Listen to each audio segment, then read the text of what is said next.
रामाय विश्वोदयस्थितिलयो नियतिप्रदाय ज्ञानप्रदाय विबुधासुरसौख्यदुःखसत्कारणाय विदताय नमो नमस्ते।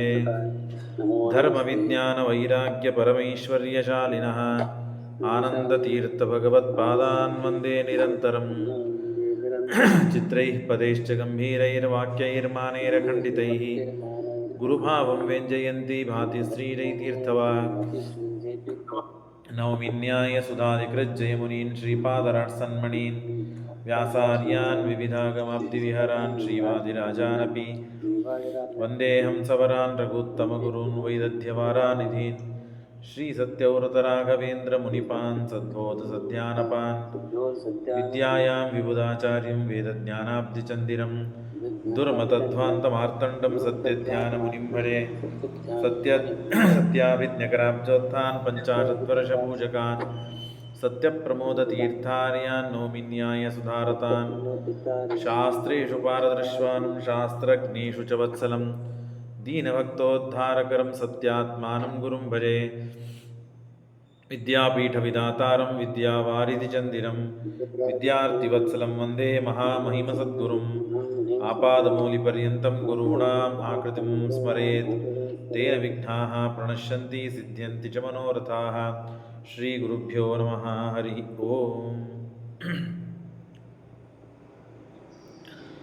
ಮಹಾಭಾರತದ ಯುದ್ಧ ಸಮಾಪ್ತಿಗೊಂಡುವ ಹಂತಕ್ಕೆ ಬಂದಿದೆ.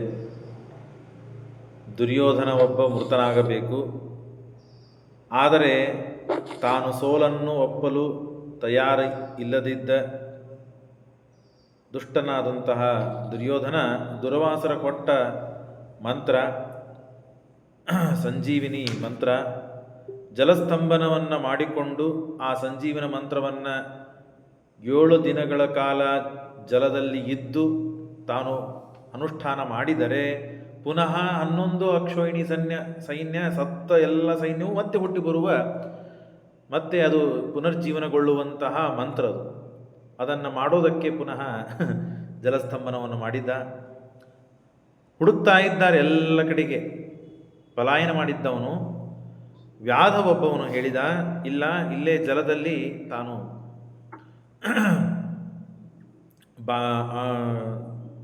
ಅಡಿಗೆಕೊಂಡು ಇದ್ದಾನೆ, ಅಲ್ಲೇ ತಾನು ಅನುಷ್ಠಾನ ಮಾಡ್ತಾ ಇದ್ದಾನೆ. ಅದನ್ನು ಹುಡುಕಿಕೊಂಡು ಇವರು ಹೋಗುವಾಗ ಕೃಪಾಚಾರ್ಯರು ಅಶ್ವತ್ಥಾಮಾಚಾರ್ಯರು ಇವರು ದುರ್ಯೋಧನನ ಜೊತೆಗೆ ಮಾತನಾಡೋದನ್ನು ಕಂಡರು. ಏನೋ ರಹಸ್ಯದಲ್ಲಿ ಮಾತನಾಡುವುದನ್ನು ಕಂಡು ಈ ಪಾಂಡವರು ಬರುವುದನ್ನು ನೋಡಿ ಓಡಿ ಹೋಗ್ಬಿಟ್ರು ಅವರು. ಮತ್ತೆ ದುರ್ಯೋಧನ ಒಳಗೆ ಜಲದಲ್ಲಿ ಪ್ರವೇಶ ಮಾಡಿದ್ದಾನೆ. ಜಲಸ್ತಂಭ ಕಿವಿಯಲ್ಲಿ, ಮೂಗಿನಲ್ಲಿ, ಕಣ್ಣಿನಲ್ಲಿ ಎಲ್ಲೂ ನಾವೀಗ ಭೂಮಿ ಮೇಲೆ ಕೂತೀವಲ್ಲ, ಈಗ ನೀರಿನಲ್ಲಿ ಕೂಡದೇ ಇದ್ದಾಗ ಹೇಗೆ ನೀರು ನಮಗೆ ತಾಕುವುದಿಲ್ಲವೋ ಹಾಗೆ ಜಲಸ್ತಂಭ ವಿದ್ಯೆಯನ್ನು ಕಲಿತವರು ಜಲದಲ್ಲಿ ಕೂತಾಗಲೂ ಅವರಿಗೆ ಜಲದ ಯಾವ ಬಾಧೆಗಳಾಗುವುದಿಲ್ಲ. ಈ ಕೌಶಲ, ಈ ವಿದ್ಯೆ ಅವನಿಗೆ ಬರ್ತಿತ್ತು. ಹಾಗಾಗಿ ಒಳಗೆ ಕೂತು ತಾನು ದುರ್ವಾಸರ ಕೊಟ್ಟ ಮಂತ್ರವನ್ನು ಹೇಳ್ತಾ ಇದ್ದಾನೆ. ಆಗ ಕೃಷ್ಣ ಹೇಳಿದ ಧರ್ಮರಾಜನಿಗೆ, ಸಿಕ್ಕಾಗೆ ಅವನಿಗೆ ಬಾಯಿಗೆ ಬಂದ ಹಾಗೆ ಅವನು ದುರಭಿಮಾನಿ, ಬಯಸ್ಕೊಳ್ಳಿಕ್ಕೆ ತಯಾರಾಗೋದಿಲ್ಲ. ಎದ್ದು ಮೇಲೆ ಬರ್ತಾನೆ, ತಪಸ್ಸು ಭಂಗ ಆಗ್ತದೆ, ಅವನನ್ನು ಸಂಹಾರ ಮಾಡಂತ್ರಿ ಅಂತ ಹೇಳಿದಾಗ ಕೃಷ್ಣನ ಮಾತನ್ನು ಕೇಳಿ ಹಾಗೆ ಬೈತಾನೆ. ನೀನು ಒಂದು ಸೂಜಿಗೆ ಹತ್ತಿದ ಭೂಮಿಯನ್ನು ಕೊಡೋದಿಲ್ಲ ಅಂತ ಹೇಳಿದ ಮೂರ್ಖ ನೀನು. ನಿನ್ನನ್ನು ಸಂಹಾರ ಮಾಡದೆ ನಾವು ರಾಜ್ಯವನ್ನು ಪಡೆಯುವುದಿಲ್ಲ. ಹಾಗಾಗಿ ನಿನ್ನನ್ನು ಕೊಂದೇನೇ ನಾವು ಪೃಥ್ವಿಯನ್ನು ಸ್ವೀಕಾರ ಮಾಡೋದು, ರಾಜ್ಯವನ್ನು ಸ್ವೀಕಾರ ಮಾಡೋದು.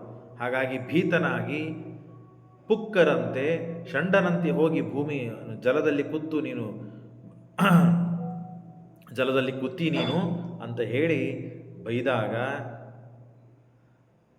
ಅದನ್ನು ಕೇಳಿ ಈ ಕೆಟ್ಟು ಮಾತುಗಳನ್ನು ಅಹಂಕಾರಿ, ದುರಭಿಮಾನಿ, ಹಾಗಾಗಿ ಅದನ್ನು ಕೇಳಿ ಸಹನ ಮಾಡದೇನೆ ಎದ್ದು ಮೇಲೆ ಬಂದಿದ್ದಾನೆ ದುರ್ಯೋಧನ. ಬಂದು ಜಲಸ್ತಂಭ ಸಮುತ್ತಸ್ಥವು ಶ್ವಸನ್ ಆಹಿ ವಿಶೋ ಯಥ. ಹಾವು ಹುತ್ತಿನಿಂದ ಮೇಲು ಬರುವಂತೆ ದುರ್ಯೋಧನ ಆ ನೀರಿನಿಂದ ಮೇಲು ಬಂದಿದ್ದಾನೆ. ಯುದ್ಧ ಮಾಡಬೇಕು, ನಿನ್ನನ್ನು ಕೊಲ್ಲಬೇಕು. ನೀವೆಲ್ಲ ಕವಚ ಕುಂಡಲಗಳನ್ನು ಧಾರಣ ಮಾಡಿರಿ, ನಾನೇನು ಮಾಡೇ ಇಲ್ಲ, ನಾನು ಹೇಗೆ ಯುದ್ಧ ಆಡಲಿ? ನನಗೆ ಸೇರುವಂತಹ ಶಸ್ತ್ರ ಅಂತಂದರೆ ಅದು ಗದಾ. ಬೇರೆ ಯಾವ ಶಸ್ತ್ರಗಳು ನನಗೆ ಸೇರುವುದಿಲ್ಲ. ಭೀಮಸೇಂದ್ರ ಗದ ಅವನ ಮುಂದೆ ಎತ್ತಿ ಒಗೆದಿದ್ದಾರೆ. ಅನಂತರದಲ್ಲಿ ಕಿರೀಟ ಕುಂಡಲ ಕವಚಗಳನ್ನೆಲ್ಲ ತಗೋವಂತೂ ಕೊಟ್ಟಿದ್ದಾರೆ. ಅದನ್ನು ಅದೆಲ್ಲ ಹಾಕಿಕೊಂಡ ಮೇಲೆ ಧರ್ಮರಾಜ ಬಂದು ಉದ್ದಟತನದ ಒಂದು ಮಾತಾಡಿಬಿಡ್ತಾನೆ. ನಾವು 5 ಜನ ಇದ್ದೇವೆ, 5 ಜನರಲ್ಲಿ ಯಾರನ್ನಾದರೂ ನೀನು ಆರಿಸಿಕೋ, ಅವರನ್ನು ನೀನು ಕೊಂದಿ ಅಂತಾದರೆ ನಮ್ಮ 5 ಜನ ಅಣ್ಣ ತಮ್ಮಂದರಲ್ಲಿ ಯಾರನ್ನಾದರೂ ಆರಿಸಿಕೋ, ಅವರನ್ನು ನೀನು ಕೊಂದಿನೆಂದೇ ಪುನಃ ರಾಜ್ಯ ನಿನಗೆ ಸಿಗ್ತದೆ, ನೀನೇ ಸ್ವೀಕಾರ ಮಾಡು, ನಾವೆಲ್ಲ ಒಣಕ್ಕೆ ಹೋಗ್ತೀವಿ ಉಳಿದವರೆಲ್ಲ. ಅಂದಾಗ ಅವನು ವಿಚಾರ ಮಾಡಿದ, ನಾನು ನಕುಲ ಸಹದೇವರನ್ನು ಆರಿಸಿಬಿಟ್ಟೆ, ಅವರನ್ನು ಕೊಂದುಬಿಟ್ರೆ ಉಳಿದವರು ಬಿಡ್ತಾರ, ನನಗೆ ಅರ್ಜುನ ಭೀಮ ಬಿಡ್ತಾರ. ಹಾಗಾಗಿ ನನಗೆ ಹುಟ್ಟಿದ ಆರಭ್ಯ ಶತ್ರು ಅಂದರೆ ಭೀಮನೇ. ಹಾಗಾಗಿ ಆ ಭೀಮನನ್ನೇ ನಾನು ಯುದ್ಧಕ್ಕೆ ಕರಿತೇನೆ ಅಂತ ಹೇಳಿ ಭೀಮನನ್ನೇ ಯುದ್ಧಕ್ಕೆ ಕರೆದಿದ್ದಾನೆ. ಆಗ ಧರ್ಮರಾಜನಿಗೆ ಕೃಷ್ಣ ಬೈತಾನೆ, ಏನು ಮೂರ್ಖತನ ಮಾತಾಡ್ತಾ ಇದ್ದಿ ನೀನು, ಏನು ಹುಚ್ಚರಂತೆ ಮಾತನಾಡ್ತಾ ಇದ್ದಿ ನೀನು, ಯಾಕೆ ಗೊತ್ತಾ, ಆ ದುರ್ಯೋಧನ ಅಂದರೆ ಸಾಮಾನ್ಯ ವ್ಯಕ್ತಿ ಅಲ್ಲವನು, ಮಹಾಪರಾಕ್ರಮಿ. ದೇವದಾನವರು ಬಂದು ಅವನ ಜೊತೆಗೆ ಯುದ್ಧ ಮಾಡಿ ಸಂಹಾರ ಮಾಡಲು ಪ್ರಯತ್ನ ಪಟ್ಟರೂ ಅವನು ಸಾಯುವುದಿಲ್ಲ, ಅಷ್ಟು ಸಮರ್ಥನಾದ ವ್ಯಕ್ತಿ ಅವನು.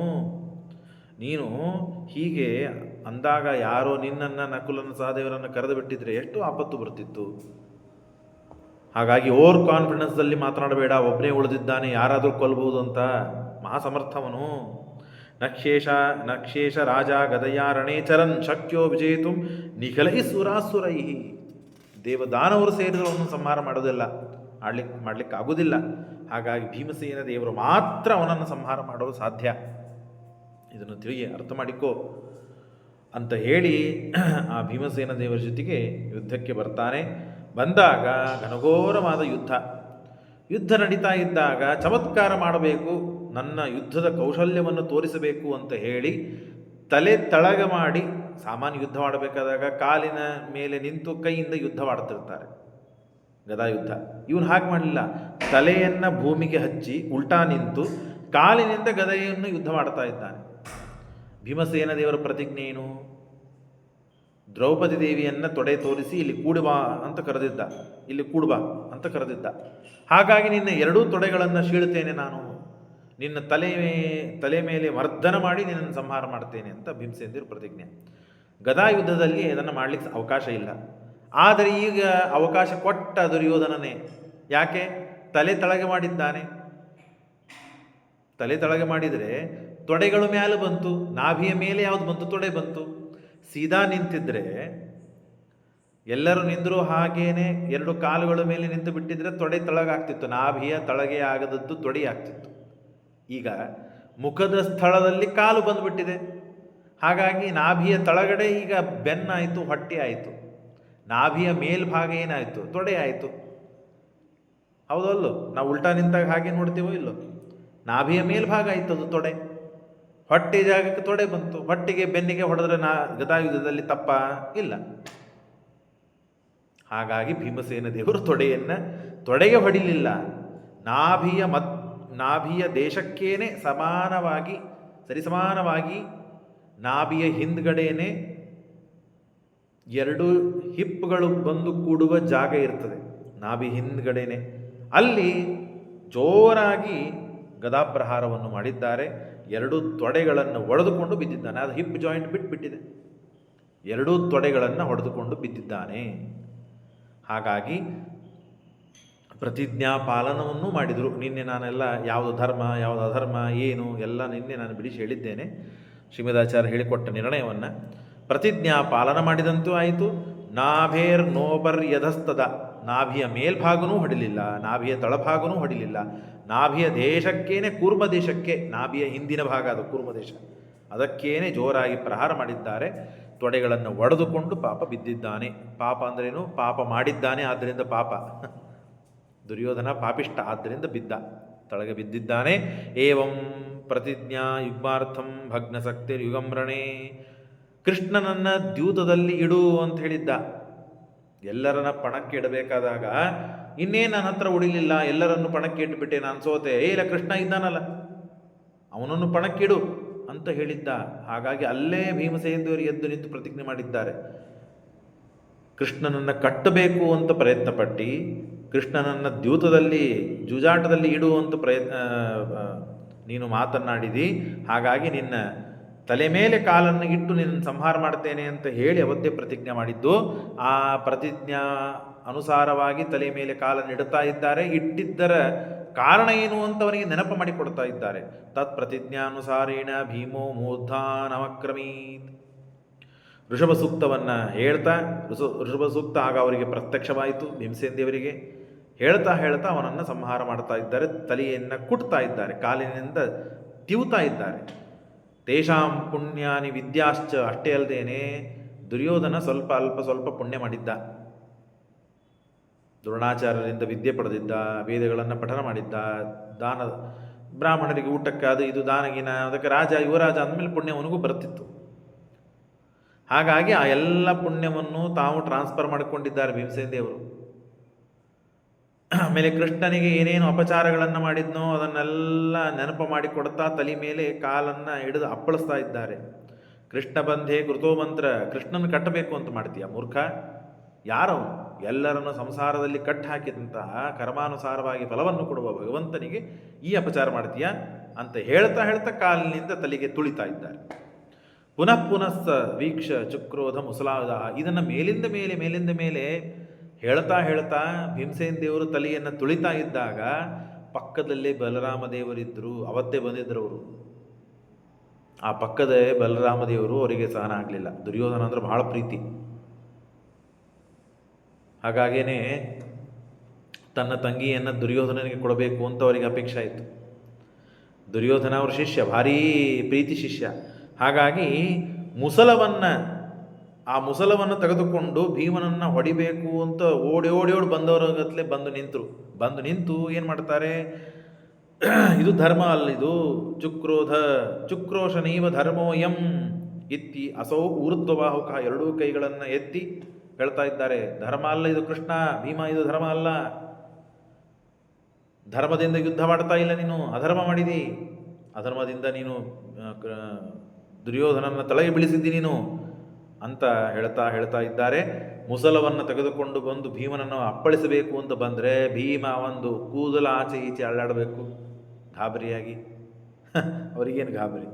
ಹಾಗೆ ಎದೆ ಶಟಿಸಿ ನಿಂತಿದ್ದಾರೆ, ಸೆಟ್ಟಿನಿಂದ ಬಿಸುಗುಡುತ್ತಾ ನಿಂತಿದ್ದಾರೆ. ಆಗ ಕೃಷ್ಣ ಆ ಬಲರಾಮ ದೇವರ ಕೈಯನ್ನು ಹಿಡಿದು ಬಾಯಿಲಣ್ಣ ಅಂತ ಜಗ್ಗಿದ. ಬಾಯಿಲಿ ಕುಡುಬ. ಯಾರು ಹೇಳಿದ್ದಾರೆ ನಿನಗೆ ಅಧರ್ಮ ಅಂತ?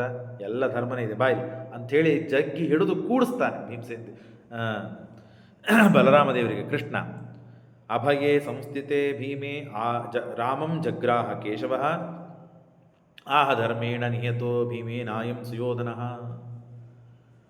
ಭೀಮನನ್ನು ತಳಗೆ ನೆಲಕ್ಕೆ ಅಪ್ಪಳಿಸಿ ಬೀಳುವಂತೆ ಮಾಡಿದ್ದು ಭೀಮ ಅತ್ಯಂತ ಧರ್ಮದಿಂದಲೇ ಮಾಡಿದ್ದು, ಅಧರ್ಮ ಅಲ್ಲ. ಯಾರು ಹೇಳಿದ್ದಾರೆ ನಿನಗೆ ಅಧರ್ಮ ಅಂತ? ಮಂಡಲೆ ಅಭಿಸಾರೇವ ನಾಪಸಾರೇ ಚ ನಾಭಿತಃ. ಮಂಡಲದಲ್ಲಿ, ಅಭಿಸಾರದಲ್ಲಿ ಮತ್ತು ಅಪಸಾರದಲ್ಲಿ ನಾಭಿ ತಳಗೆ ಹೊಡಿಬಾರದು ಅಂತನ್ನೋದು ಧರ್ಮ. ಆದರೆ ಇವನು ಉಲ್ಟಾ ಯುದ್ಧ ಮಾಡ್ತಾ ಇದ್ದಾನೆ. ತಲೆ ಮಾಡಿ ಮೇಲೆ ಕಾಲು ಮಾಡಿ ಯುದ್ಧ ಮಾಡಬೇಕಾದಾಗ ಏನಾಯಿತು? ನಾನು ಆಗಲೇ ಹೇಳಿದ್ನಲ್ಲ, ಅದು ನಾಭಿಯ ತಳಗೆ ಆಯ್ತಾ? ಆಗಲಿಲ್ಲ. ನಾಭಿಯ ದೇಶಕ್ಕೇನೆ, ಕೂರ್ಮ ದೇಶಕ್ಕೇನೆ ಹೊಡೆದಿದ್ದಾನೆ ಭೀಮ. ಯಾವುದು ಅಧರ್ಮ, ಯಾವುದು ಧರ್ಮ ನಿನಗೆ ಗೊತ್ತಾಗಲಿಲ್ವಾ? ಧರ್ಮ ಅಧರ್ಮ ನಿಯಾಮಕನಾದ ಸ್ವಾಮಿ ಬೋಧನ ಮಾಡ್ತಾ ಇದ್ದಾನೆ, ತಿಳಿಸಿಕೊಡ್ತಾ ಇದ್ದಾನೆ. ಆ ಬಲರಾಮ ದೇವರ ಮಧ್ಯಮ ಇಟ್ಟುಕೊಂಡು, ಬಲರಾಮ ದೇವರನ್ನು ನಿಮಿತ್ತ ಮಾಡಿಕೊಂಡು ಸಮಸ್ತ ಜಗತ್ತಿಗೆ ತಿಳಿಸಿಕೊಡ್ತಾ ಇದ್ದಾನೆ. ಆದರೆ ಬಲರಾಮ ದೇವರಿಗೆ ಅರ್ಥನೇ ಆಗಲಿಲ್ಲ. ಯಾಕೆ? ಕಲಿ ಹೊಕ್ಕು ಬಿಟ್ಟಿದ್ದಾನೆ, ಕಲಿ ಪ್ರವೇಶ ಆಗಿಬಿಟ್ಟಿದೆ ಬಲರಾಮ ದೇವರಲ್ಲಿ. ದುರ್ಯೋಧನ ಮೇಲೆ ಮೋಹ ಬಂದುಬಿಟ್ಟಿದೆ. ದುರ್ಯೋಧನ ಮಾಡಿದ್ದು ಅಪಚಾರ, ಭೀಮಸೇನ ದೇವರು ಮಾಡಿದ್ದು ಅಪಚಾರ, ಮೋಸ ಅಂತ ಇದ್ದಾನೆ. ವಾಸುದೇವ ವಚಶ್ರುತ್ವ ಧರ್ಮಚ್ಛಲಂ ಇತಿ ಬ್ರುವನ್. ಎಲ್ಲ ಕಡೆ ಒದರ್ತಾ ಹೋಗ್ತಾ ಇದ್ದಾರೆ. ಇಲ್ಲ ನಂಗೆ ಸಮಾಧಾನ ಆಗ್ತಾ ಇಲ್ಲ, ನನಗೆ ಮನಸ್ಸಿಗೆ ಬರ್ತಾ ಇಲ್ಲ, ಮಾಡಿದ್ದು ಅಧರ್ಮ. ಗದಾಯುದ್ಧ ಮರ್ಯಾದೆಯನ್ನು ಮೀರಿಬಿಟ್ಟ. ಗದಾಯುದ್ಧ ನನಗೆ ಗೊತ್ತಿಲ್ವಾ? ಕೃಷ್ಣ ನೀನು ಅವನಿಗೆ ಸಪೋರ್ಟ್ ಮಾಡಬೇಡ, ಹಾಗೆ ಅಂತ ಹೇಳಿ ಅಧರ್ಮ ಅಂತ ಬಲರಾಮ ದೇವರು ಹೊರಟೇ ಹೋದರು ತಮ್ಮ ಊರಿಗೆ. ರೌಹಿಣೇಯೋ ಜಗಾಮಾಶು ಸ್ವಪುರೀಂ ಏವ ಸಾನುಗಃ. ಹೊರಟೇ ಹೋದರು. ಹೇಗಿದೆ ನೋಡ್ರಿ ಅವಸ್ಥೆ. ಧರ್ಮಸ್ವಾಮಿ, ಧರ್ಮ ನಿಯಾಮಕ, ಅಂಥ ಪರಮಾತ್ಮ ಇದು ಧರ್ಮ ಅಂತ ಹೇಳಿದರೂ ಬಲರಾಮ ದೇವರಿಗೆ ಎಂಥ ಲಕ್ಷ್ಮಣ ರಾಮನಾದಾಗ. ರಾಮ ಏನು ಮಾಡ್ತಾನೆ ಎಲ್ಲದಕ್ಕೂ ಪ್ರಶ್ನೆ ಮಾಡದೇನೆ ಒಪ್ಪಿಕೊಂಡು ಹೋಗುವ ಲಕ್ಷ್ಮಣ, ಅದೇ ಲಕ್ಷ್ಮಣ ಈಗ ಕೃಷ್ಣನ ಅವತಾರದಲ್ಲಿ ಬಲರಾಮ ದೇವರಾದಾಗ ಎಷ್ಟು ಬಾರಿ ಬಲರಾಮ ಕೃಷ್ಣನ ವಿರೋಧವನ್ನು ಮಾಡ್ತಾನೆ. ಇದೆಲ್ಲ ಅರ್ಥ ಮಾಡಿಕೊಳ್ಳೋದು ಬಹಳ ಕಷ್ಟ ಇದೆ. ಹಾಗಾಗಿ ಅವನು ಹೋಗಿಬಿಟ್ಟ. ಇದನ್ನು ನೋಡಿ ಯುಧಿಷ್ಠಿರ ಮೊದಲೇ ಸಂದೇಹ ಅವನಿಗೆ, ಧರ್ಮಾಧರ್ಮದಲ್ಲಿ ಸಂದೇಹ. ತಸ್ಮಿನ್ ಗತೆ ವಾಸುದೇವಂ ಸಮಪೃಚ್ಛತ್ ಯುಧಿಷ್ಠಿರ ಗಾಬರಿ ಆಗ್ಬಿಟ್ಟ. ಏನು ಭೀಮನನ್ನು ಹೊಡೆದು ತಳಗೆ ಬೀಳಿಸಿದ ಭೀಮ ಅಧರ್ಮದಿಂದ ಆಯ್ತಾ ಹಾಗಾದರೆ? ಮತ್ತು ಬಲರಾಮ ದೇವರು ಕೂಗ್ತಾ ಹೋದರು, ಅಸಮಾಧಾನ ಪಟ್ಟು ಹೋದರು. ಏನಾಯ್ತು ಕೃಷ್ಣ, ನನಗೆ ಗೊತ್ತಾಗಲಿಲ್ಲ ಅಂತ ಹೇಳಿ ಗಾಬರಿಯಿಂದ ಸಂಶಯ ಪಟ್ಟು ಕೃಷ್ಣನಿಗೆ ಕೇಳ್ತಾ ಇದ್ದಾನೆ ಯುಧಿಷ್ಠಿರ. ದುರ್ಯೋಧನ ಅಲ್ಲೇ ಬಿದ್ದಿದ್ದಾನಿನ ಸತ್ತಿಲ್ಲ. ಕಾಲಿನ ಮೇಲೆ ನಿಂದಿರ್ಲಿಕ್ಕೆ ಬಿಡದೇನೆ ತೊಡಿಗಳು ಹಿಪ್ ಜಾಯಿಂಟೇ ಮುರಿದು ಹೋಗ್ಬಿಟ್ಟಿದೆ. ಹೇಗೆ ನಿಂದಿರಬೇಕು? ಅವನು ನಿಂದಿರ್ಲಿಕ್ಕೆ ಆಗ್ತಾ ಇಲ್ಲ. ತಳಗೆ ಕುಸಿದು ಬಿದ್ದಿದ್ದಾನೆ ದುರ್ಯೋಧನ, ನರಿಯಂತೆ ಬಂದು ಬಿದ್ದಿದ್ದಾನೆ ಅಲ್ಲಿ. ದುರ್ಯೋಧನ ಎದುರಿಗೆ ಬಿದ್ದಾಗಲೇ ಧರ್ಮರಾಜ ಕೃಷ್ಣನಿಗೆ ಕೇಳಿದರೆ ಕೃಷ್ಣ ಸಮರ್ಥನೆ ಮಾಡಿದ್ದಾನೆ ಬಲರಾಮದೇವರನ್ನು ಕುರಿತು, ಧರ್ಮನೇ ಇದು ಅಧರ್ಮ ಅಲ್ಲ ಅಂತ ಹೇಳಿ. ಅದಕ್ಕೆ ಕಾರಣಗಳನ್ನು ನೋಡಿದ್ವಿ. ಧರ್ಮೋಯಂ ಅಥವಾ ಅಧರ್ಮ ಇತಿ ತಂ ಪ್ರಾಹ ಕೇಶವ. ಧರ್ಮನೋ ಅಧರ್ಮನೋ ಅಂತನ್ನುವ ಸಂಶಯದಿಂದ ಬಹಳ ಮಹತ್ವದ ಪ್ರಶ್ನೆಗಳಿವೆ.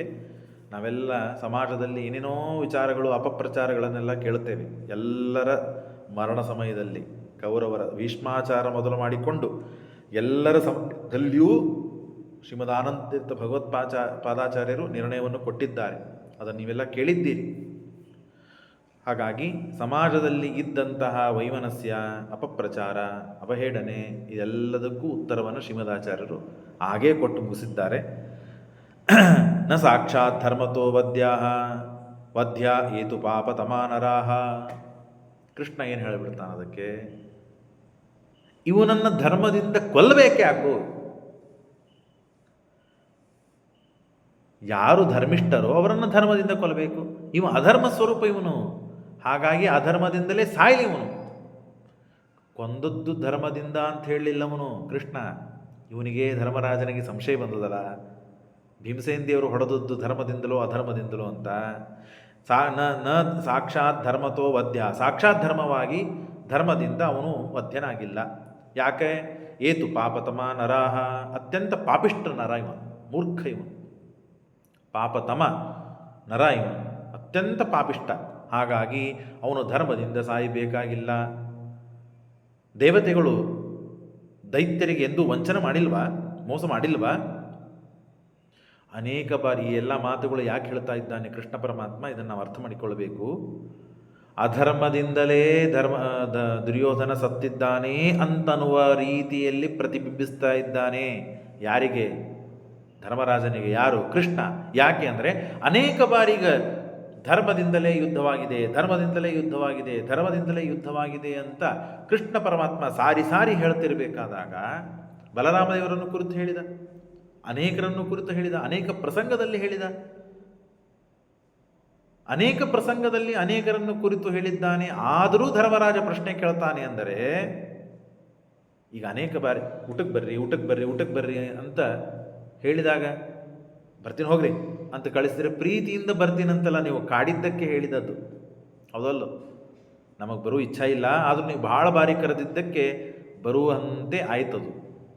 ಹಾಗೆ ಕೃಷ್ಣನಿಗೆ ಧರ್ಮರಾಜ ಅನೇಕ ಬಾರಿ ಕೇಳ್ತಾ ಇದ್ದಾನೆ. ಅನೇಕ ಬಾರಿ ಕೃಷ್ಣ ಉತ್ತರ ಕೊಟ್ಟಾಗಿದೆ, ಆದರೂ ಕೇಳ್ತಾ ಇದ್ದಾನೆ. ಧರ್ಮನೋ ಅಂತ ಅಧರ್ಮದಲ್ಲಿ ಸಂಶಯ ಪಟ್ಟು ಕೇಳ್ತಾ ಇದ್ದಾನೆ, ಧರ್ಮದಲ್ಲಿ ಅಲ್ಲ. ಹಾಗಾಗಿ ನಿನಗೆ ಅಧರ್ಮನೇ ಸಂಶಯ ಇದೆ, ಧರ್ಮದ ವಿಷಯದಲ್ಲಿ ಸಂಶಯವಿದೆ, ಅಧರ್ಮನೇ ಆಗಿದೆ ಅಂತ ನಿನಗೆ ಅನಿಸ್ತಾ ಇದ್ದಲ್ಲ, ಹಾಗಾಗಿ ಅಧರ್ಮನೇ ಅಂತ ಅನ್ಕೋ ಹೋಗು ಅಂದ್ಬಿಟ್ಟ ಕೃಷ್ಣ. ಸಿಟ್ಟಿಗೆ ಬಂದಾಗ ನಾವು ಮಾತನಾಡುವಂತೆ ಕೃಷ್ಣ ಅಂದುಬಿಟ್ಟ. ಯಾಕೆ? ದೇವತೆಗಳು ಎಂದೂ ದೈತ್ಯರಿಗೆ ವಂಚನೆ ಮಾಡಿಲ್ವಾ, ಮೋಸ ಮಾಡಿಲ್ವಾ? ಹಾಗೆ ಭೀಮ ದೇವತೆ, ದುರ್ಯೋಧನ ದೈತ್ಯ, ಅವನನ್ನು ಕುರಿತು ಮೋಸ ಮಾಡಿದ್ದಾನೆ, ಏನು ತಪ್ಪಿದೆ ಅಂತೇ ಹೇಳಿಬಿಟ್ಟ ಕೃಷ್ಣ. ಗಟ್ಟಿ ಮುಟ್ಟಿ ಆಗಿಬಿಡ್ತು. ಹಾಗಾದರೆ ಅಧರ್ಮದಿಂದ ಭೀಮ ದುರ್ಯೋಧನನನ್ನು ತಳಗೆ ಹಾಕಿದ್ದಾನೆ, ಸಂಹಾರ ಮಾಡಿದ್ದಾನೆ.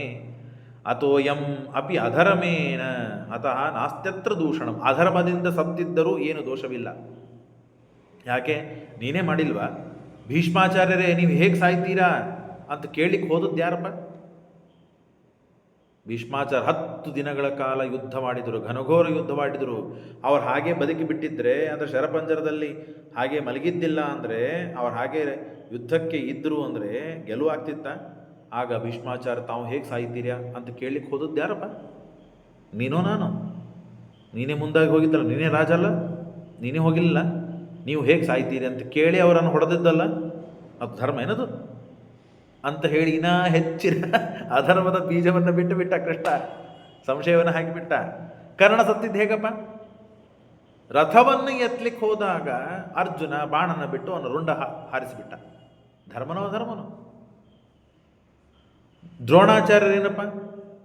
ಅಸ್ತ್ರ ವಿನ್ಯಾಸ ಮಾಡಿ ತಾವು ಧ್ಯಾನಕ್ಕೆ ಕೂತಾಗ ದೃಷ್ಟದ್ಯುಮ್ನ ಹೋಗಿ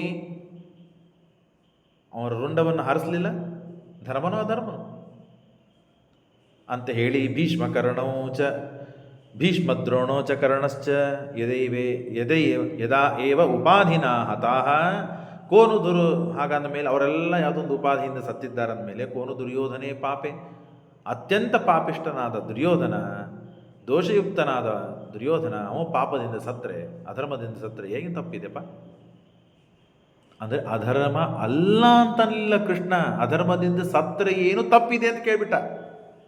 ಅಂದರೆ ಅಧರ್ಮದಿಂದಲೇ ಸತ್ತಿದ್ದಾನೆ ಅಂತ ಅವನಿಗೆ ಖಾತ್ರಿ ಮಾಡಿಬಿಟ್ಟ ಪರಮಾತ್ಮ. ಇದೆಲ್ಲ ನಾನು ಆಡುವ ಮಾತುಗಳು, ಕೃಷ್ಣ ಹೇಳುವ ಮಾತುಗಳು. ಅನೇಕ ಬಾರಿ ತಾನು ಧರ್ಮ ಅಂತ ಪ್ರತಿಪಾದನೆ ಮಾಡಿದ ಮೇಲೂ ಕೇಳಿದ್ದಕ್ಕೆ ಸಿಟ್ಟಿಗೆ ಬಂದು ಆಡುವ ಮಾತುಗಳನ್ನು ಕೃಷ್ಣ ಹೇಳ್ತಾ ಇದ್ದಾನೆ. ಕೋನು ದುರ್ಯೋಧನೆ ಪಾಪೆ ಹತೆ ದೋಷಕ್ಕದಂಚನ. ಏನು ದೋಷ ಬರ್ತದೆ ಅವನನ್ನು ಕೊಂದರೆ? ದುಷ್ಟನೇ ಇದ್ದಾನೆ ಅವನನ್ನು ಅಧರ್ಮದಿಂದಲೇ ಕೊಲ್ಲಬೇಕು, ಅದೇ ಧರ್ಮ. ಹೀಗೆ ಇದೆ. ಮತ್ತೆ ಧರ್ಮಚ್ಚಲಂ ಪಾಪದನೇಶು ಧರ್ಮ. ನೀವು 10ನೇ ಅಧ್ಯಾಯ ತಾತ್ಪರ್ಯವನ್ನು ಪಾಠದ ಸಂದರ್ಭದಲ್ಲಿ ಕೇಳಿದ್ದೀರಿ. ದೈತ್ಯರು ಸಮುದ್ರ ಮಥನದಲ್ಲಿ ನಿಯಮಕ್ಕೆ ಅನುಗುಣವಾಗದೇನೆ ಅಮೃತ ಬಂದ ಮೇಲೆ ಅಮೃತ ಕಲಶವನ್ನು ಅಪಹಾರ ಮಾಡಿಕೊಂಡು ಹೋದರು. ಧರ್ಮದ ಛಲವನ್ನು ಅವರೇ ಮಾಡಿದರು. ಹಾಗಾಗಿ ಧರ್ಮಚ್ಛಲದಿಂದಲೇ ಪರಮಾತ್ಮ ಮೋಹಿನಿಯಾಗಿ ಅವರನ್ನು ಸಂಹಾರ ಮಾಡಿದ್ದುಂಟು. ಹಾಗೆ ಇಲ್ಲೂ ಇದೆ ಅಂತ ತಿಳ್ಕೊ. ಪ್ರತಿಜ್ಞಾ ಪಾಲನಾಯಾಪಿ ವಿಭೇದೂರು ರುಕೋದರ. ಅಲ್ಲೋ ಕ್ಷತ್ರಿಯರು ಪ್ರತಿಜ್ಞೆ ಮಾಡಿರ್ತಾರಲ್ಲ, ಅದನ್ನು ಪರಿಪಾಲನ ಮಾಡೋದೇ ಧರ್ಮ. ಅದು ಹೆಗರೇ ಇರಲಿ. ಅದು ಕ್ಷತ್ರಿಯರು ಮಾಡಿದ ಭೀಮ ಕ್ಷತ್ರಿಯ, ಅವನು ಮಾಡಿದ ಪ್ರತಿಜ್ಞೆ ಏನು? ತೊಡೆಗಳನ್ನು ಒಡಿತೇನೆ ಅಂತ, ಶೀಳಿ ಅವನನ್ನು ಕೊಲ್ತೇನೆ. ಕೊಂದಿದ್ದಾನೆ. ಧರ್ಮ ಅದು. ಅಧರ್ಮ ಅಂತ ಯಾರು ಹೇಳಿದ್ರು ನಿನಗೆ? ಅವ್ರು ಹೇಗೆ ಮಾಡಿದ್ದಾನಂತ ಒಂದು ಬೇಡ, ತೊಡೆಗಳನ್ನು ಒಡೆದು ಅವನನ್ನು ತಳಗೆ ಹಾಕಿದ್ದಾನು ಧರ್ಮ. ಧರ್ಮತಶ್ಚ ಪ್ರತಿಜ್ಞೇಯಂ ಕೃತಾನೇತಾನುರೂಪತಃ ಲೋಕತೋಪಿ ನ ಧರ್ಮಸ್ಯ ಹಾನಿರ್ಯತ್ರ ಕಥಂಚನ ಏ ಭೀಮಸ್ಯ ಅಪ್ರಭವಜ್ಞ ಆಪದ್ಧರ್ಮಂ ಚ ಮನ್ಯತೆ ಅವಧ್ಯತ್ವೇ ಶಿವವರಾತ್ ಗದಾ ಶಿಕ್ಷಾ ಬಲಾದಪಿ ಜರಾಸಂಧೋಪಮ ಯಸ್ಮಾತ್ ಧಾತರಾಷ್ಟ್ರಸ್ಸು ವಿಸ್ಮೃತಃ. ಜರಾಸಂಧನ ವಿಷಯದಲ್ಲಿ ಏನಾಯಿತು? ಎಲ್ಲವನ್ನ ಹೇಳಿಬಿಡ್ತಾನೆ ಪರಮಾತ್ಮ. ಅವನಿಗಿನಷ್ಟು ಖಾತ್ರಿಯಾಗಿಬಿಡ್ತು. ಅವ ಸಂಶಯದಿಂದ ಕೇಳಿದ್ದ. ಹೇಗಿದೆ ನೋಡ್ರಿ, ನಮ್ಮ ಪುಣ್ಯ ಹೇಗಿರ್ತದೆ ಹಾಗೆಲ್ಲ ಕೆಲಸ ಆಗ್ತದೆ, ನಮ್ಮ ಪಾಪ ಹೇಗಿರ್ತದೆ ಹಾಗೆಲ್ಲ ಕೆಲಸ ಆಗ್ತದೆ. ಪುಣ್ಯ ಪಾಪಗಳು ಇದು ಫೌಂಡೇಶನ್, ಮೇಲೆ ಬಿಲ್ಡಿಂಗ್ ಕಟ್ಟಲಿಕ್ಕೆ. ಅವನು ಸಂಶಯದಿಂದ ಕೇಳಿದ್ದಕ್ಕೆ ಪರಮಾತ್ಮ ನೀನು ಮಾಡಿದ್ದು ಅಧರ್ಮನೇ ಅಂತ ಹೇಳಿಬಿಟ್ಟ, ಖಾತ್ರಿಪಡಿಸಿಬಿಟ್ಟ. ಮೊದಲಿಗೆ ಅವನಿಗೆ ಅಪಿ ಸಂಶಯ ತಸ್ಮಾತ್ ಸದ್ಧರ್ಮ ಏವಾಯಂ ಭೀಮಚೀರ್ಣ ಇತಿ ಬ್ರುವನ್ ಅಪಿ ಸಂಶಯನಂ ಚಕ್ರೇ ಧರ್ಮರಾಜಂ ಜಗತ್ಪತಿ. ಏನಾಗಿತ್ತು ಗೊತ್ತಾ? ಏನಾಗಿತ್ತು ಅಂದರೆ, ಯುದ್ಧವೆಂಬ ಮಹಾಯಜ್ಞ ಇದು. ಯುದ್ಧ ಮಹಾಯಜ್ಞ. ಆ ಮಹಾಯಜ್ಞದಲ್ಲಿ ಅನುಮತಿಯನ್ನು ಕೊಟ್ಟಿದ್ದು, ರಾಜನಾದದ್ದು ಯಾರು? ಧರ್ಮರಾಜ. ಯುದ್ಧಕ್ಕೆ ಅನುಮತಿಯನ್ನು ಕೊಟ್ಟಿದ್ದ್ಯಾರು? ಧರ್ಮರಾಜ. ಹಾಗಾಗಿ ಧರ್ಮರಾಜ ಎಸ್ ಅಂತಂದ ಮೇಲೆ, ಧರ್ಮರಾಜ ಧ್ವಜವನ್ನು ಹಾರಿಸಿದ ಮೇಲೆ, ಶಂಖಧ್ವನಿಯನ್ನು ಮಾಡಿದ ಮೇಲೆ ಯುದ್ಧ ಪ್ರಾರಂಭವಾಯಿತು. ಹಾಗಾಗಿ ಯುದ್ಧಕ್ಕೆ ಯಜಮಾನನಾದವನು ಧರ್ಮರಾಜ. ಹಾಗಾಗಿ 18 ಅಕ್ಷೋಹಿಣಿ ಸೈನ್ಯ ಅದರ ಸಂಹಾರದ ಪುಣ್ಯ ಯಾರಿಗೆ ಹೋಗಬೇಕು? ಯಜಮಾನನಿಗೆ ಹೋಗಬೇಕು. ಯಜಮಾನ ಯಾರು? ಧರ್ಮರಾಜ. ಅಂದಮೇಲೆ ಧರ್ಮರಾಜನಿಗೆ ಹೋಗಬೇಕು. ಅಷ್ಟು ಪುಣ್ಯವನ್ನು ಗಳಿಸುವ ಕುವತ್ತು, ತಾಕತ್ತು, ಯೋಗ್ಯತೆ ಇಲ್ಲ ಧರ್ಮರಾಜನಿಗೆ. ಆ ಎಲ್ಲ ಯೋಗ್ಯತೆ, ತಾಕತ್ತು ಇದ್ದದ್ದು ಯಾರು? ಭೀಮಸೇನ ದೇವರಿಗೆ. ಹಾಗಾಗಿ ಸಂಶಯ ಅವನು ಪಟ್ಟಿದ್ದಕ್ಕೆ ಇನ್ನು ಹೆಚ್ಚು ದೃಢಪಡಿಸಿ ಅವನಿಗೆ ಬರಬೇಕಾದಷ್ಟೇ ಪುಣ್ಯವನ್ನು ಪರಮಾತ್ಮ ಕೊಟ್ಟ. ಉಳಿದೆಲ್ಲ ಪುಣ್ಯವನ್ನು, ಯಾಕಂದರೆ 5 ಅಕ್ಷೋಹಿಣಿ ಸೈನ್ಯವನ್ನು ಸಂಹಾರ ಮಾಡಿದ್ದು ಭೀಮಸೇನ ದೇವರು. 6 ಅಕ್ಷೋಹಿಣಿ ಸೈನ್ಯವನ್ನು 5 ಮಾಡಿದ್ದು ಅರ್ಜುನ. 11 ಇಲ್ಲೇ ಮುಗಿದು ಹೋಗ್ಬಿಡ್ತು. ಇನ್ನು ಸ್ವಲ್ಪ ಆಚೆ ಈಚೆ ಉಳಿದವರೆಲ್ಲ ಕೊಂದಿದ್ದಾರೆ. ಹಾಗಾಗಿ ಪೂರ್ಣ ರೀತಿಯಲ್ಲಿ ಪುಣ್ಯವ ಬರಬೇಕಾದದ್ದು ಭೀಮನಿಗೆ. ಹಾಗಾಗಿ ಸಂಶಯಪಟ್ಟಿದ್ದ. ಭೂಭಾರ ಕ್ಷತಿಜೋ ಧರ್ಮ ಮಚ್ಛುತ್ವಾತ್ಮಕಸ್ತು ಯಹ ಭೀಮಸ್ಸೇವ ಭವೇತ್ ಸಮ್ಯಕ್. ಶ್ರೀಮದಾಚಾರ್ಯ ವಾಕ್ಯ ನೋಡ್ರಿ, ಭೀಮನಿಗೇನೇ ಬರಬೇಕು ಪುಣ್ಯ. ಇತಿ ಬುದ್ಧ್ಯ ಪರಂ ಪ್ರಭು ತಥೋಪ್ಯ ಸಂಶಯಂ ಕೃಷ್ಣೋ ನ ಚಕಾರ ಯುಧಿಷ್ಠಿರ. ಹಾಗಾಗಿ ಸಂಶಯವನ್ನು ಪರಿಹಾರ ಮಾಡದೇನೆ ಸಂಶಯ ಅತ್ಯಂತ ಗಟ್ಟಿಮುಟ್ಟಿಯಾಗಿ ಉಳಿಯುವಂತೆ ಮಾಡಿ ಎಲ್ಲ ಪುಣ್ಯವನ್ನು, ಬರಬೇಕಾದ ಪುಣ್ಯವನ್ನು ಭೀಮನಿಗೆ ಕೊಟ್ಟು, ಧರ್ಮರಾಜನ ತನ್ನ ಯೋಗ್ಯತಾನುಸಾರವಾಗಿ ಬರಬೇಕಾದ ಪುಣ್ಯವನ್ನು ಧರ್ಮರಾಜನಿಗೆ ಕೊಟ್ಟು ಪರಮಾತ್ಮ ಅಲ್ಲಿ ಕ್ಲಿಯರ್ ಮಾಡಿಬಿಟ್ಟ. ಲೆಕ್ಕ ಚುಟ್ಟ ಅಂತಾರಲ್ಲ, ಹಾಗೆ ಪರಮಾತ್ಮ ವ್ಯವಸ್ಥೆ ಮಾಡಿಬಿಟ್ಟ. ಆದರೆ ನಿಜವಾಗಿ ನೋಡಲಾಗಿ ಮೊದಲಿಗೆ ಧರ್ಮ ಅಂತನ್ನುವುದನ್ನು ಹೇಳಿದ ಪರಮಾತ್ಮ. ಶ್ರೀಮದಾಚಾರ್ಯರು ಹೇಳಿದರು, ನ ಮಂಡಲೇ ಅಭಿಸಾರೇವ ನಾಪಸಾರೇ ಚ ನಾಭಿತಃ ಅಧೋಹನ್ಯಾತ್ ವಂಚಯಂತಂ ಅಧೋಹತ್ವಾನ ದುಷ್ಯತಿ. ಧರ್ಮಶಾಸ್ತ್ರದ ವಾಕ್ಯವನ್ನು ಹೇಳಿ ಪರಮಾತ್ಮ ಪ್ರಮಾಣವನ್ನು ಕೊಟ್ಟಿದ್ದ. ನಾವೇ ವಿಚಾರ ಮಾಡಬೇಕು, ಯಾವುದು ಅಧರ್ಮ, ಯಾವುದು ಧರ್ಮ. ಅವನು ತಲೆ ಮೇಲೆ ಮಾಡಿದಾಗ, ಕಾಲು ತಳ ಮಾಡಿಕೊಂಡು ನಿಂತು ಯುದ್ಧ ಮಾಡಬೇಕಾದಾಗ ಭೀಮ ಹೊಡೆದಿದ್ದರೆ ಅಧರ್ಮ ಅಂತ ಆಗ್ತಿತ್ತು. ಅವನೇನು ಮಾಡಿದ? ಉಲ್ಟಾವಾಗಿ ನಿಂತ. ಕ್ಷತ್ರಿಯರಿಗೆ ಪ್ರತಿಜ್ಞಾ ಪಾಲನ ಧರ್ಮ. ತೊಡೆಗಳನ್ನು ಹೊಡಿತೇನೆ. ಈಗ ತೊಡೆ ಎಲ್ಲಿ ಬಂದುಬಿಡ್ತು? ಹೊಟ್ಟೆ ಸ್ಥಳಕ್ಕೆ ಬಂತು. ತೊಡೆಗೆ ಹೊಡೆದಿಲ್ಲ, ನಾಭಿಯ ಹಿಂದಿನ ಭಾಗಕ್ಕೆ ಹೊಡೆದಿದ್ದಾನೆ. ನಾಭಿಯ ತಳಗೆ ಹೊಡಿಬಾರದು, ಹೊಡೆದೇ ಇಲ್ಲ. ನಾಭಿಯ ತಳಗೆ ಹೊಡೆದ್ರೆ ಅಧರ್ಮ ಹೋದಲ್ಲೋ ಗದಾಯುದ್ಧದಲ್ಲಿ? ಎಲ್ಲಿ ಹೊಡೆದಿದ್ದಾನೆ ಭೀಮ? ನಾವೇ ವಿಚಾರ ಮಾಡೋಣ. ಭೀಮಸೇನರು ಎಲ್ಲಿ ಹೊಡೆದ್ರಪ್ಪ? ದುರ್ಯೋಧನನಿಗೆ ನಾಭಿಯ ಸರಿಯಾದ ಹಿಂದಿನ ಭಾಗಕ್ಕೆ ಹೊಡೆದು. ಧರ್ಮನೋ ಅಧರ್ಮನೋ? ಧರ್ಮ. ಯಾಕೆ? ನಾಭಿಯ ತಳಗೆ ಹೊಡೆದಿದ್ದರೆ ಅಧರ್ಮ ಆಗ್ತಿತ್ತದು. ನಾಭಿಯವರೆಗೆ ಹೊಡಿಬೇಕು ಅಂತ ಇದೆ ಗದಾಯುದ್ಧದಲ್ಲಿ, ಅದಕ್ಕಿಂತ ತಳಗೆ ಹೊಡಿಬಾರದು ಅಂತಿದೆ. ಹಾಗೆ ಮಾಡಿದ್ರು ಭೀಮಸೇನ ದೇವರು. ಅಧರ್ಮ ಯಾಕಾಗ್ತದೆ? ಅಧರ್ಮದಿಂದ ಕೊಂದರು ಅಂತ ಹೇಳುವುದು ತಪ್ಪು ಅಂತನ್ನೋದನ್ನು ಅತ್ಯಂತ ಸಮರ್ಥವಾಗಿ ಸಮರ್ಥನೆ ಮಾಡಿ ಆದ ಮೇಲೂ ಮತ್ತೆ ಬಲರಾಮದೇವರು ಬಂದು ಪ್ರಶ್ನೆ ಮಾಡಿದ ಮೇಲೂ, ಬಲರಾಮದೇವರಿಗೂ ಅತ್ಯಂತ ಸಮರ್ಥವಾಗಿ ರೀತಿಯಲ್ಲಿ ಸಮರ್ಥನೆ ಮಾಡಿದ ಮೇಲೂ ಧರ್ಮರಾಜ ಬಂದು ಪ್ರಶ್ನೆ ಮಾಡಿದರೆ ಯಾರಿಗೆ ಸಿಟ್ಟು ಬರುವುದಿಲ್ಲ?